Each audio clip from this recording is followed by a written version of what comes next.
So hello everybody, welcome back to our YouTube channel the Creative Minds Academy. आज की ये video उन बच्चों के लिए बहुत इंपॉर्टेंट होने वाली है जो अभी क्लास 12th के अंदर है, क्योंकि आज की इस वीडियो के अंदर हम लोग डीएनए आइसोलेशन प्रैक्टिकल को डिस्कस करने वाले हैं बहुत डिटेल के अंदर। ठीक है, हम बहुत डिटेल के अंदर आपका डीएनए आइसोलेशन प्रैक्टिकल को डिस्कस करने वाले हैं। अभी हो सकता है बहुत सारे स्कूल्स के अंदर प्रैक्टिकल एग्जाम्स ऑलरेडी स्टार्ट हो गए हों। बहुत सारे स्कूल्स के अंदर 15 जनवरी के बाद होते हैं। बहुत सारे स्कूल्स के अंदर फेब्रवरी में होते हैं।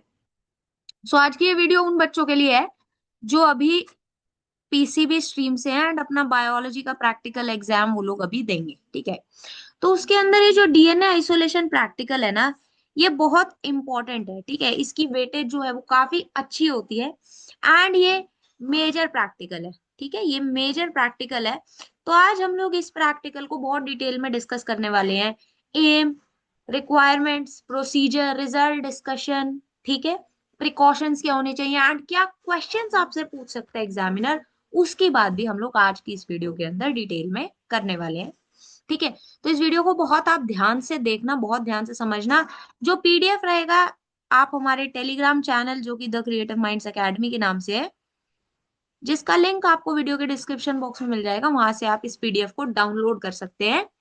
प्लस यहाँ पर आपको जस्ट अ मिनट, यस, यहाँ पर आपको एक अलग से भी पीडीएफ देखने मिल रहा है। ये एनसीईआरटी का ऑफिशियल पीडीएफ है। ठीक है, ये एनसीईआरटी का ऑफिशियल पीडीएफ है। मैंने ये जो पेज है ये वहां से निकाला है। ठीक है, ये पूरा एक्सरसाइज वहां से निकाला है। हम लोग इसको अपने वाले प्रोसीजर से थोड़ा कंपेयर भी करेंगे। मैं आपको साथ साथ बता दूंगी कि इसमें और इसमें क्या डिफरेंस है। ठीक है, मेजर डिफरेंस क्या है, बेसिकली मैंने आपको एक एक चीज बताई है। ठीक है, अगर आपका एग्जाम में आएगा आप किस तरीके से उसको अटेम्प्ट करें। ठीक है, एम है। ठीक है, एम के बाद में रिक्वायरमेंट्स हैं, उसके बाद में प्रिंसिपल भी है, छोटा सा प्रिंसिपल है, प्रोसीजर, ठीक है, procedure continued, observation and result, उसके बाद में प्रिकॉशन, सोर्सेज ऑफ एरर क्या क्या हो सकते हैं एंड इंपॉर्टेंट क्वेश्चंस क्या रहेंगे वाइवा के, वो मैंने सारा डिस्कस किया हुआ है। अब आप एक बात बहुत ध्यान से समझो, जब हम इस प्रैक्टिकल को करते हैं तो आपके लिए हर चीज के मार्क्स होते हैं वहां पर। ठीक है, आप उसको कैसे परफॉर्म कर रहे हो उसके भी मार्क्स होते हैं, बट आपके राइटअप के भी मार्क्स होते हैं। तो राइटअप बहुत इंपॉर्टेंट हो जाता है। ये जो आपको यहाँ पर डायग्राम दिख रहा है ना, ये डायग्राम मैंने इंटरनेट से नहीं उठाया हुआ है। ये डीएनए हमने आइसोलेट किया था हमारे एमएससी के अंदर। ठीक है, मैंने अपने एमएससी थर्ड सेमेस्टर के अंदर डीएनए आइसोलेशन प्रैक्टिकल किया था। ठीक है, ग्रेजुएशन के अंदर भी किया था। तो सोचो ये प्रैक्टिकल आपके लिए कितना इंपॉर्टेंट है। ऑब्वियसली क्या हो जाता है, स्टेप्स बढ़ जाते हैं, या आपका जो रिटन मटेरियल है वो बढ़ जाता है, या मेथोडोलॉजी जो है वो वेरी करती है स्कूल टू स्कूल या फिर institutional to institutional, depending upon क्या लेवल है या कहाँ पे आपको पढ़ाया जा रहा है, किस तरीके से टीचर पढ़ा रहे हैं। बट कुछ बेसिक चीजें जो है वो सेम रहती हैं। ठीक है, तो हम लोग वो प्रोटोकॉल फॉलो करेंगे। मैंने कोशिश की है कि सिंपल से सिंपल वे में जो है मैं आपको ये प्रोटोकॉल एक्सप्लेन करूं, एंड सिंपल से सिंपल वे के अंदर ये लिखा भी हुआ है। तो आई होप ये वीडियो आपके लिए बहुत हेल्पफुल रहेगी। बिना किसी देर के वीडियो को स्टार्ट करते हैं। एम क्या हो जाएगा, to isolate DNA from given plant sample. ठीक है, हम लोग प्लांट सैंपल से डीएनए आइसोलेट करेंगे। ठीक है, हम लोग प्लांट सैंपल से क्या करेंगे, डीएनए आइसोलेट करेंगे। अगर मैं अपनी बात करूं, हमने डीएनए आइसोलेट किया था कॉलीफ्लावर से। ठीक है, वहां पे आपको जो भी प्लांट मटेरियल मिलेगा आपको उससे डीएनए क्या करना होगा, आइसोलेट करना होगा। रिक्वायरमेंट्स क्या क्या है, प्लांट मटेरियल, प्लांट मटेरियल में बनाना हो सकता है, अनियन हो सकता है, सोक पी सीड्स हो सकते हैं, कॉलीफ्लावर भी हो सकता है। ठीक है, कोई भी प्लांट मटेरियल हो सकता है, डिपेंड करेगा कि आपके इंस्टीट्यूट वाले आपको क्या दे रहे हैं। ठीक है, आपका स्कूल आपको क्या दे रहे हैं। एक्सट्रैक्शन बफर, अब ये जो एक्सट्रैक्शन बफर होता है ना, बहुत ध्यान से समझना। हम एक काम करते हैं, ब्लू ले लेते हैं, थोड़ा मोटा कर लेती हूँ। एक्सट्रैक्शन बफर जो होता है ना, it is a mixture of detergent and NaCl। ठीक है, it is a mixture of detergent and NaCl, में राइटिंग में नहीं जाना। मोटर एंड पेसल, ठीक है, जिसके अंदर आप उस टिश्यू को ग्राइंड करेंगे। Beaker and test tubes, funnel, ठीक है, जिससे आप फिल्टर करेंगे। मसलिन क्लोथ और filter paper, ice cold ethanol या फिर isopropyl alcohol, glass rod and water bath, it is optional. ठीक है, अब देखो इसके अंदर, देखे इसके अंदर क्या क्या लिखी हुई है आपके रिक्वायरमेंट, ध्यान से देखो। अब यहाँ पर प्लांट मटेरियल क्या दिया हुआ, अनियन दिया हुआ है, एनसीईआरटी का प्रोटोकॉल है ये, उन्होंने अनियन लिया हुआ है। अच्छा उसके बाद में क्या है, इथेनॉल आइसोप्रोपेनॉल, ठीक है। Distil water, dish washing liquid, detergent हो गया, ठीक है। सोडियम क्लोराइड, ठीक है। अब इन दोनों को मिलके वहां पर क्या बनता है, इन दोनों को मिलके आपका बनता है एक्सट्रैक्शन बफर। मैंने वो लिख दिया सीधा वहां पे ब्रैकेट में लिख दिया कि वो किसको मिला के बना हुआ है। आइस क्यूब्स, ठीक है, beaker, test tubes, cutting board, muslin cloth, cutter, teaspoon, tablespoon, glass rod, इसमें बहुत सारे रिक्वायरमेंट्स यहाँ पर मैंने नहीं लिखे, मैंने सिर्फ जो मेजर रिक्वायरमेंट्स है ना वो लिखे, ठीक है। जो मेजर रिक्वायरमेंट्स है मैंने यहाँ पे वो लिखे हैं, आपको याद रखना है। बाकी तो आपको हाँ दिख रहे होंगे तो आप लोग वो भी ऐड ऑन कर सकते हैं। Spirit lamp, tripod stand with wire gauge, motor and पेसल या फिर ब्लेंडर मिक्सचर, ठीक है। एंड मेजरिंग सिलेंडर, ठीक है। मेजरिंग सिलेंडर यहाँ क्यों लिखा हुआ है, यानी कि अगर आपने डीएनए क्वांटिफिकेशन करना है, आपने बताना है कितना डीएनए निकला है, या फिर आप केमिकल्स को मेजर करने के लिए उसको यूज करेंगे, ठीक है। चलो आप देखते हैं, हम लोग बात करते हैं प्रिंसिपल की। यहाँ पर ना सिर्फ बेसिक दिया हुआ था रिक्वायरमेंट्स, ठीक है। उसके बाद में प्रोसीजर एंड प्रोसीजर दिया हुआ था कंप्लीट, ठीक है। अब देखो यहाँ पे उन्होंने मेंशन भी किया हुआ है, कॉलीफ्लावर या स्ट्रॉबेरी भी यूज कर सकते हैं, ठीक है। चलो, अब डीएनए क्या होता है, अब हम लोग क्या करते हैं अपनी ग्रेजुएशन और मास्टर्स के अंदर ना, प्रिंसिपल और थ्योरी भी बहुत बड़ा लिखते हैं, तो हम लोग बहुत सारी चीजें लिखते हैं। डीएनए पे नेगेटिव चार्ज होता है, ठीक है। या फिर डीएनए की फुल फॉर्म क्या होती है, डीएनए की फुल फॉर्म तो आप लोग भी लिख सकते हैं, DNA is deoxyribonucleic acid, ठीक है। चलो रुको मैं क्लियरली लिख देती हूँ, DNA is deoxyribonucleic acid, okay.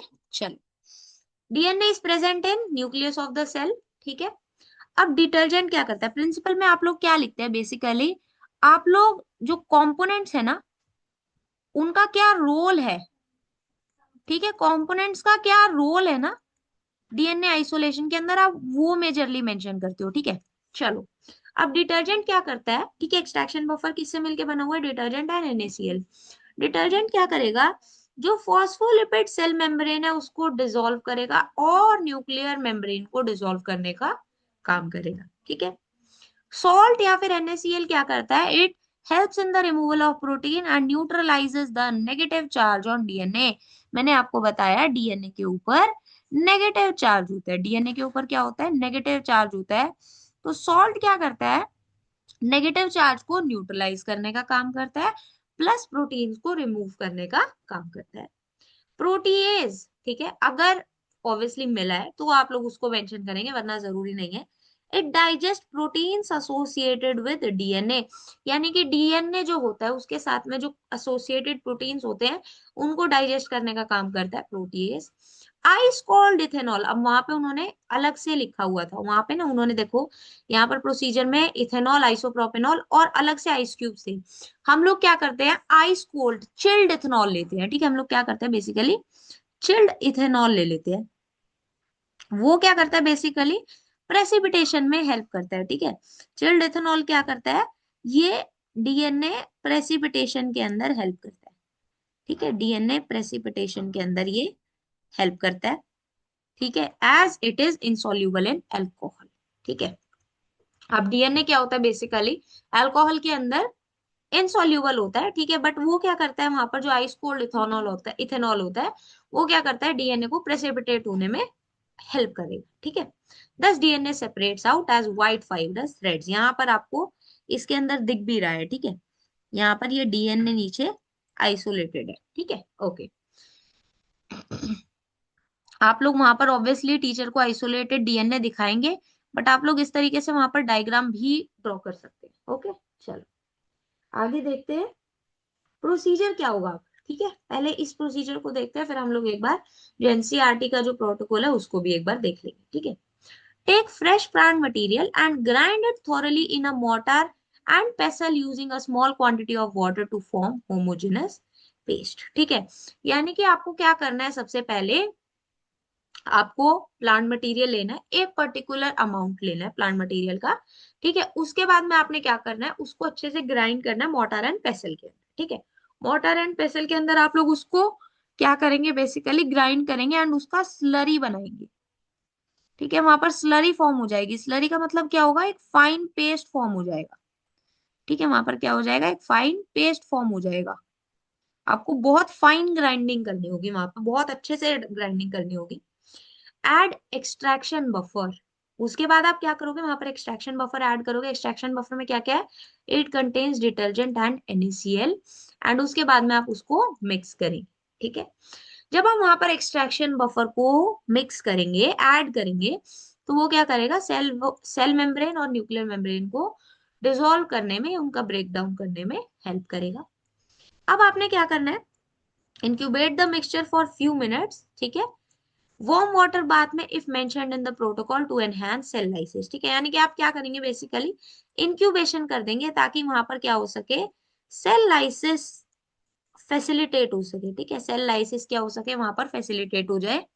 अब आप क्या करेंगे, उसके बाद में इंक्यूबेशन के बाद में आप लोग वो जो मिक्सचर है उसको थ्रू मसलिन क्लोथ, ठीक है, आप लोग क्या करेंगे, फिल्टर पेपर या मसलिन क्लोथ के थ्रू, जो भी आपको वहां पर मिला होगा, मोस्टली वो मसलिन क्लोथ ही देते हैं, तो मसलिन क्लोथ आप लोग, फिल्टर पेपर जो होगा, ठीक है, मसलिन क्लोथ जो होगा उसको आप लोग वहां पर क्या करेंगे, रखेंगे, एंड उसके बाद में आप लोग उसको क्या करेंगे, फिल्टर आउट करेंगे। ठीक है, आप लोग टेस्ट ट्यूब के अंदर उसको फिल्टर आउट करेंगे ताकि जितनी भी सेल डेब्री होगी वहां पर, ठीक है, वो वहां पर क्या हो जाए, रिमूव हो जाए। ठीक है, एंड नीचे आपको फिल्ट्रेट मिल जाएगा। अब आप क्या करेंगे, आप वहां पर आइस कोल्ड इथेनॉल ऐड करेंगे। ठीक है, आप वहां पर क्या करेंगे, आइस कोल्ड इथेनॉल ऐड करेंगे। कहाँ से, side of the test tube. ठीक है, यानी कि अगर ये टेस्ट ट्यूब है तो आप साइड से इथेनॉल ऐड करेंगे। ठीक है, वहां पर क्या हो जाएगा, अब जैसे ही आप इथेनॉल ऐड करेंगे तो वहां पर एक सेपरेट लेयर फॉर्म हो जाएगी। ठीक है, फिल्ट्रेट के ऊपर वहां पर एक सेपरेट लेयर क्या हो जाएगी, फॉर्म हो जाएगी। उसके बाद में आपने टेस्ट ट्यूब को थोड़ी देर के लिए अनडिस्टर्ब रख रहने देना है, फॉर 2 to 3 minutes. ठीक है, white thread like DNA fibers they appear at the interface of ethanol और अल्कोहल एंड aqueous layer। ठीक है, यानी कि वो जो इंटरफेस होगा वहां पर आपको डीएनए फाइबर्स देखने मिल जाएंगे। अब डिपेंड करेगा डीएनए का क्वांटिटी क्या होगा या डीएनए की क्वालिटी क्या होगी, या डीएनए कहाँ पे अपीयर करेगा, वो उस पर डिपेंड करेगा कि क्या प्रोटोकॉल आपने फॉलो किया। ठीक है, क्या प्रोटोकॉल आपने फॉलो किया। अब अगर मैं बात करूं अब ग्रेजुएशन या मास्टर्स लेवल पे, तो वहां पर ना सेंट्रीफ्यूगेशन भी एक इम्पॉर्टेंट प्रोसेस होता है। ठीक है, बट क्योंकि आप लोगों का स्कूल के अंदर जो प्रैक्टिकल होता है वो कम ड्यूरेशन का होता है, ठीक है, या वहां पर उतना ज्यादा आपको एडवांसमेंट्स के ऊपर उन्होंने नहीं लेके जाना होता, वहां पर ये सब चीजें जो है वहां पर नहीं होती है। ठीक है, तो सिंपलेस्ट प्रोसीजर वहां पर फॉलो किया जाता है। उसके बाद में आप लोग क्या करेंगे, ग्लास रॉड की हेल्प से आप लोग डीएनए को स्पूल आउट करेंगे। ठीक है, डीएनए को आप लोग स्पूल आउट करेंगे एंड इस तरीके से आपका डीएनए वहां पर आइसोलेट हो जाएगा। ठीक है, अब ऑब्जर्वेशन क्या होगी, ऑब्जर्वेशन आपने लिखनी है, उसके मार्क्स होते हैं। White sticky thread like fibres are observed at the junction of alcohol and filtrate. ठीक है, यानी कि अल्कोहल और फिल्ट्रेट के जंक्शन पे आपको वहां पर आइसोलेटेड डीएनए दिख जाएगा, यानी कि white sticky thread like fibres आपको बेसिकली दिखेंगी। रिजल्ट क्या होगा, that means DNA has been successfully isolated from the given plant material. Okay, अब प्रिकॉशंस क्या क्या होंगी, अल्कोहल जो होनी चाहिए वो चिल्ड होनी चाहिए, आइस कोल्ड होनी चाहिए। डू नॉट शेक और मिक्स आफ्टर एडिंग एल्कोहल, जब आपने अल्कोहल डाल दी ना वहां पे, उसके बाद में शेकिंग नहीं करनी होती, बिकॉज डीएनए फिर मिक्स हो जाएगा। ठीक है, grind gently to prevent DNA breakage, यानी कि आपने जब उसको ग्राइंड कर रहे हो ना मिक्सचर को, तो आपने बहुत जल्दी जोर से नहीं कर देना है, आप उसको आराम आराम से अच्छे से उसको ग्राइंड करें। ठीक है, अगर आप बहुत जोर से कर देंगे तो वहां पर डीएनए ब्रेक हो जाएगा एंड आइसोलेशन फिर डिफिकल्ट हो जाएगा। Use clean and dry glassware. ठीक है, यानी जो ग्लासवेयर होने चाहिए वो क्लीन और ड्राई होने चाहिए। सोर्सेज ऑफ एरर क्या हो सकते हैं, अगर इथेनॉल जो है वो वार्म होगी तो वहां पर डीएनए प्रेसिपिटेशन के अंदर रिडक्शन हो जाएगी। ठीक है, जब कोई यील्ड देखने मिलेगी एंड जो डीएनए प्रेसिपिटेट होगा, टाइम ज्यादा लेगा, प्रॉपरली आइसोलेट नहीं होगा। ठीक है, और जो यील्ड होगी वो भी क्या होगी, बहुत कम होगी। एक्सेस डिटर्जेंट भी नहीं होना चाहिए, एक एडिकेट अमाउंट में होना चाहिए ताकि जो डीएनए है वो डीनेचर ना हो जाए। ठीक है, टू प्रिवेंट डीएनए डीनेचुरेशन, वहां पर एक्सेस डिटर्जेंट जो है वो नहीं ऐड करना है। अब इसी को आप लोग ना प्रिकॉशंस के अंदर भी ऐड कर सकते हैं। ठीक है, इसको आप लोग प्रिकॉशंस के अंदर भी ऐड कर सकते हो। ठीक है, चलो अब एक बार ये वाला प्रोसीजर भी देख लेते हैं। ठीक है, यहाँ पर इन्होंने क्या किया हुआ है, प्रिपरेशन ऑफ एक्सट्रैक्शन बफर। ठीक है, अब मैंने आपको बता दिया कि एक्सट्रैक्शन बफर में क्या क्या है। यहाँ पर उन्होंने बताया है कि आपको ऑलरेडी ये मटेरियल मिला हुआ है एंड आप एक्सट्रैक्शन बफर बना रहे हैं। ठीक है, अब क्या होगा, हो सकता है आपको एक्सट्रैक्शन बफर वहां पर ऑलरेडी बना बनाया मिल जाए। इनकेस नहीं मिल रहा, आपको प्रिपेयर करना है, तो उसका प्रोटोकॉल ये है। आपको एक बीकर के अंदर 30 ml डिस्टिल वाटर लेना है। ठीक है, वाटर कौन सा लेना है, डिस्टिल वाटर लेना है। दोनों ही प्रोटोकॉल्स का पीडीएफ आपको टेलीग्राम चैनल पे मिल जाएगा। उसके बाद में आप क्या करेंगे, आप उसमें 5 ग्राम सोडियम क्लोराइड ऐड करेंगे। ठीक है, 5 ग्राम सोडियम क्लोराइड आप उसमें ऐड करेंगे एंड उसके बाद में आप 5 ml लिक्विड डिटर्जेंट वहां पर ऐड करेंगे। जब आप इसको ऐड कर दोगे तो वहां पर आपका एक्सट्रैक्शन बफर प्रिपेयर हो जाएगा। अब अगर बात की जाए एक्सट्रैक्शन ऑफ डीएनए की, क्योंकि उन्होंने अनियन लिया है, इसीलिए वहां पर क्या होगा, मटेरियल्स भी बढ़ गए। ठीक है, उन्होंने यहाँ पर कटिंग बोर्ड भी लिया था, है ना। 2 अनियन लिए तो उन्होंने क्या किया, अनियंस को क्लीन चॉपिंग बोर्ड के ऊपर कट किया। ठीक है, उनको अच्छे से चॉप किया। उसके बाद में उसके अंदर 2 to 3 ml एक्सट्रैक्शन बफर डाला। ठीक है, 2 to 3 ml एक्सट्रैक्शन बफर किस में लेंगे, मोर्टार एंड पेसल में लेंगे, बहुत ध्यान से। मोर्टार एंड पेसल के अंदर यहाँ पे क्या हुआ बेसिकली, यहाँ पे प्रोटोकॉल के अंदर लिखा हुआ है कि आपने जो है, मैंने बताया ना, प्रोटोकॉल जो है ना अलग अलग जगह पे डिफर करता है। यहाँ पर वाटर लिखा हुआ है, आप लोग यहाँ पर ऑलरेडी लिख भी सकते हो। ठीक है, कि आप लोग क्या करेंगे, वहां पर एक्सट्रैक्शन बफर का भी यूज कर सकते हैं। ठीक है, मैं लिख देती हूँ, और एक्सट्रैक्शन बफर। ठीक है, बस उन्होंने क्या कर दिया, बाद में डाल दिया एक्सट्रैक्शन बफर। ओके, चलो एक्सट्रैक्शन बफर के अंदर आप डालेंगे, अच्छे से उसको ब्लेंड करेंगे फॉर 30। ठीक है, और for 30 seconds in a blender till the homogeneous mixture is form. यानी कि या तो आप क्या कर सकते हो एक ब्लेंडर के अंदर, ठीक है, डिपेंड करेगा, बट वहां पर आपको एक्सपेरिमेंट्स के अंदर, ठीक है, आपके जब एग्जाम होती है तो वहां पर मोटर एंड पेसल ही मिलता है।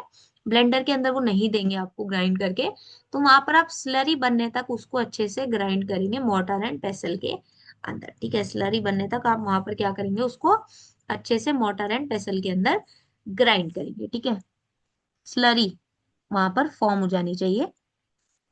अब वहां पर क्या होगा, एक्सट्रैक्शन बफर आप उस होमोजेनेट के अंदर डालेंगे। ठीक है, उन्होंने क्या किया, एक्सट्रैक्शन बफर के अंदर ही ग्राइंड किया और एक्सट्रैक्शन बफर ही फिर होमोजेनेट के अंदर डाल रहे। होमोजेनेट क्या होता है, वो जो स्लरी फॉर्म हो गई वहां पर, ठीक है, वो क्या हो जाएगा, होमोजेनेट हो जाएगा। Heat the homogenate in a water bath at 60 degree Celsius for 5 minutes.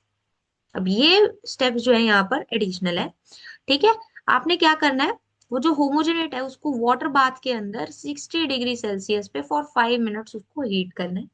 ठीक है, filter the mixture through muslin cloth into beaker और टेस्ट ट्यूब। ठीक है, बीकर या टेस्ट ट्यूब के अंदर वो जो फिल्ट्रेट है, ठीक है, या वो जो होमोजेनेट है, ठीक है, जो होमोजेनेट है, फिल्ट्रेट तो हमें मिलेगा, वो जो होमोजेनेट है उसको आप फिल्टर करेंगे थ्रू मसलिन क्लोथ। ठीक है, अब वो जो फिल्ट्रेट है उसको आप कूल डाउन होने देंगे in a beaker containing ice bath. ठीक है, आइस बाथ के अंदर आप उसको कूल डाउन होने देंगे।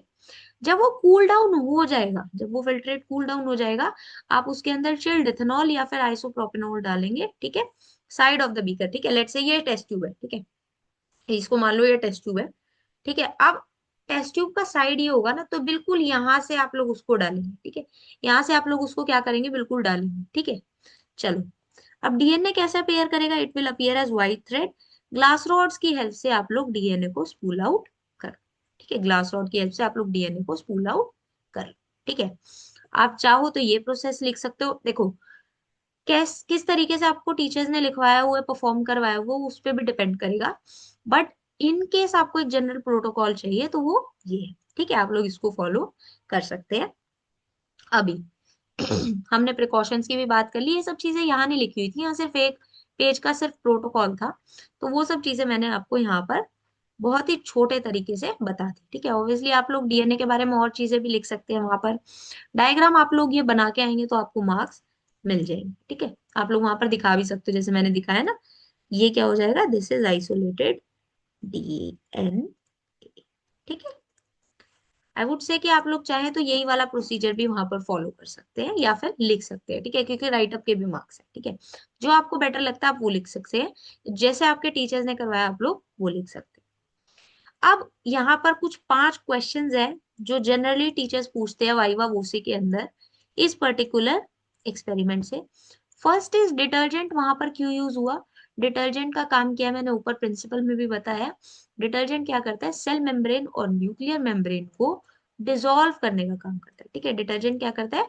सेल मेम्ब्रेन और न्यूक्लियर मेम्ब्रेन को डिसॉल्व करने का काम करेगा। NaCl क्या कर रहा है? वो एक तो डीएनए स्ट्रैंड्स को एग्रीगेट होने में हेल्प कर रहा है, ठीक है, उनके एग्रीगेशन में हेल्प कर रहा है, एंड प्रोटीन्स के रिमूवल में हेल्प कर रहा है NaCl। ओके, इसके अलावा वो क्या कर रहा है? डीएनए के नेगेटिव चार्ज को न्यूट्रलाइज करने में भी हेल्प कर रहा है। ठीक है, तो ये भी आप लोग लिख सकते हो। वाई डीएनए प्रेसिपिटेट्स इन अल्कोहल, क्यों प्रेसिपिटेट हो रहा है मैंने आपको ऊपर भी बताया, क्योंकि वो अल्कोहल के अंदर इनसॉल्यूबल होता है। डीएनए क्या होता है? अल्कोहल के अंदर इनसॉल्यूबल होता है, इसलिए वो वहां पर क्या हो जाता है? प्रेसिपिटेट हो जाता है। एंड चिल्ड इथेनॉल इसलिए है क्योंकि वहां पर प्रेसिपिटेशन क्या हो जाएगी? इजी हो जाएगी। ठीक है, वहां पर जो प्रेसिपिटेशन हो जाएगी that will be smoother in case of chilled ethanol. ठीक है, अपीयरेंस ऑफ आइसोलेटेड डीएनए, यानी कि जो आइसोलेटेड डीएनए वो किस तरीके का दिखता है? It appear as white fibrous thread like structure. ठीक है, थ्रेड लाइक स्ट्रक्चर्स वहां पर अपीयर होते हैं। Why alcohol should be cold? क्योंकि वहां पर प्रेसिपिटेशन एफिशिएंसी जो है वो इंप्रूव हो जाएगी यूजिंग चिल्ड इथेनॉल। ओके, चलो आई होप यहाँ तक आपको समझ में आया। So this was all about this video. आज की इस वीडियो के अंदर हमने आपका एक बहुत इंपॉर्टेंट क्लास 12th का प्रैक्टिकल डीएनए आइसोलेशन, जो आपके प्रैक्टिकल एग्जाम्स के अंदर आएगा ही आएगा, वो हमने आज डिस्कस कर लिया, एंड बहुत ही छोटे टाइम पीरियड के अंदर आपको पूरा प्रोटोकॉल बता दिया। इसके अंदर aim, requirements, principle, procedure, observation, result, discussion, precaution, सब कुछ डिस्कस हो गया। ठीक है, हाँ आप लोग एक छोटा सा डिस्कशन भी लिख सकते हैं अगर उसके मार्क्स हैं या आप लोग चाहते हैं। ठीक है, आप लोग वहां पर डिस्कशन में क्या लिख सकते हैं कि हमारे को डीएनए जो मिला है वो किस तरीके का मिला है। ठीक है, एंड डिफरेंट जो हमने रिएजेंट्स यूज किए हैं, जो डिफरेंट कंपोनेंट्स थे, उन्होंने किस किस तरीके से वहां पर हेल्प। ठीक है, चलो आई होप ये वीडियो आपके लिए यूजफुल रही हो, एंड ये वीडियो आपको हेल्प करे आपके प्रैक्टिकल एग्जाम्स की प्रिपरेशन के अंदर। ये जो नोट्स रहेंगे या ये जो PDF रहेंगे, आप हमारे टेलीग्राम चैनल को ज्वाइन करके वहां से आप लोग इसको डाउनलोड कर सकते हैं। We will meet you with another interesting video. Till then keep learning.